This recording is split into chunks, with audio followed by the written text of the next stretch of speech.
दोस्तों आईपीएल 2023 का final blockbuster मुकाबला चेन्नई सुपर किंग्स और गुजरात की टीम के बीच विश्व के सबसे बड़े cricket stadium Narendra Modi stadium में खेला गया। आपको बता दें इस मैच में सभी को उम्मीदें थी कि दोनों टीमों के बीच कड़ी कांटे की टक्कर देखने को मिलेगी और कुछ ऐसा ही मुकाबला देखने को मिला। तो ऐसे में आज हम आपको इस वीडियो में बताएंगे फाइनल मुकाबले की पूरी हाईलाइट्स और साथ ही बताएंगे इस मैच का टर्निंग पॉइंट। तो ऐसे में आप वीडियो को अंत तक जरूर देखेगा। दोस्तों इस मैच में सबसे पहले चेन्नई ने टॉस जीता और पहले गेंदबाजी करने का फैसला किया। इसके बाद गुजरात के लिए शुभमन गिल और रिद्धिमान साहा पारी की शुरुआत करने मैदान पर आए, जहां शुरू में दोनों बल्लेबाज ने संभलकर बल्लेबाजी की और सिंगल डबल से पारी को आगे बढ़ाया। लेकिन दूसरे ओवर के बाद गिल और साहा ने अपने गियर बदले और ताबड़तोड़ अंदाज में बल्लेबाजी करनी शुरू कर दी। दोनों ही बल्लेबाज काफी बेहतरीन लय में नजर आ रहे थे और लगातार छक्के और चौके लगा रहे थे। वहीं दोनों बल्लेबाजों ने देखते देखते गुजरात के लिए अर्धशतकीय साझेदारी पूरी कर ली और गुजरात को एक शानदार शुरुआत दिला दी थी। इन दोनों की इसी बल्लेबाजी की वजह से गुजरात ने पावर प्ले में 62 रन बना लिए बिना कोई विकेट खोए। लेकिन उसके बाद गिल ज्यादा देर तक टिक नहीं पाए और जडेजा ने 7वें ओवर की अंतिम गेंद पर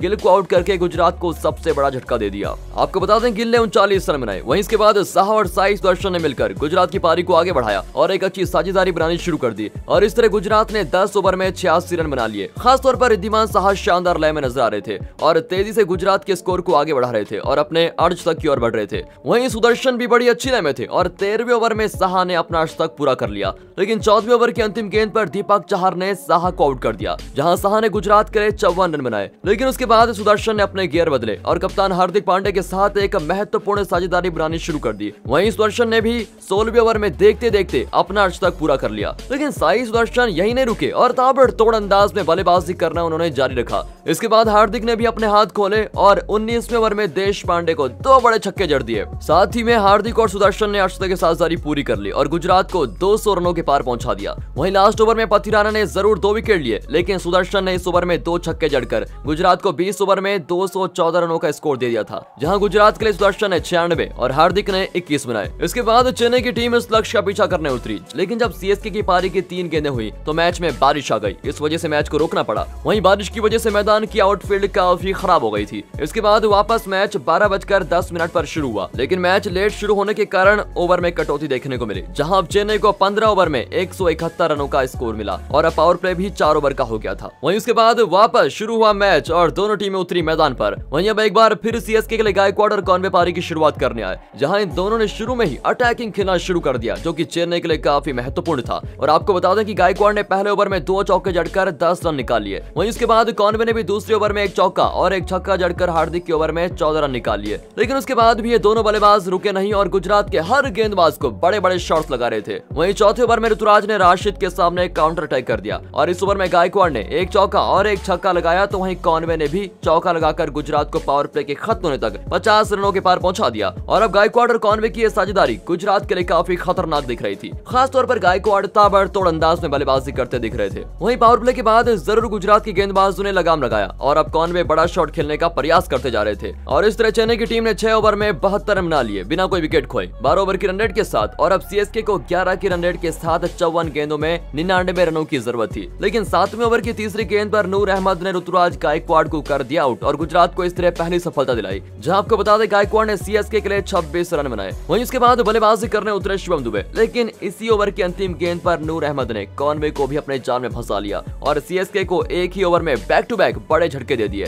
आपको बता दें कॉनवे ने सीएसके के लिए 25 गेंदों पर 47 रनों की पारी खेली और अब कहीं न कहीं चेन्नई की टीम दबाव में नजर आ रही थी। वहीं अब सीएसके की ओर से अजिंक्य रहाणे और दुबे क्रीज पर थे, जहां रहाणे ने आते ही अपने इरादे साफ कर दिए और ताबड़तोड़ अंदाज में बल्लेबाजी करना जारी रखा। आपको बता दें रहाणे ने 8वें ओवर में 2 छक्के लगाकर लिटिल के ओवर में 16 रन निकाल लिए, जो कि सीएसके के लिए काफी जरूरी था। लेकिन दूसरी ओर से नूर अहमद काफी बेहतरीन गेंदबाजी कर रहे थे। इसके बाद दुबे और रहाणे ने मिलकर एक साझेदारी बनाई और सीएसके को 10 ओवर में 100 रनों के पार पहुंचा दिया। शिवम दुबे लगातार स्पिन गेंदबाजों के सामने बड़े बड़े हिट्स लगाने का प्रयास कर रहे थे, लेकिन गुजरात के स्पिनर्स चालाकी से गेंदबाजी कर रहे थे। वहीं रहाणे जरूर आज सीएसके के लिए मैच विनिंग नॉक खेल रहे थे और अब सीएसके को अंतिम 5 ओवर में 59 रनों की जरूरत थी। वहीं 11वें ओवर में कप्तान हार्दिक पांड्या ने मोहित शर्मा को विकेट लेने के लिए बुलाया और मोहित ने अपनी टीम को सफलता दिलाई, जहां मोहित शर्मा ने 11वें ओवर में स्लोअर गेंद पर रहाणे को आउट कर दिया और इस ओवर में मोहित ने सिर्फ 6 रन दिए। आपको बता दें रहाणे ने चेन्नई के लिए 27 रनों की एक तूफानी पारी खेली। वहीं उसके बाद बल्लेबाजी करने उतरे अंबाती रायडू, जिसके बाद रायडू और दुबे ने मिलकर चेन्नई की पारी को तेजी से आगे बढ़ाया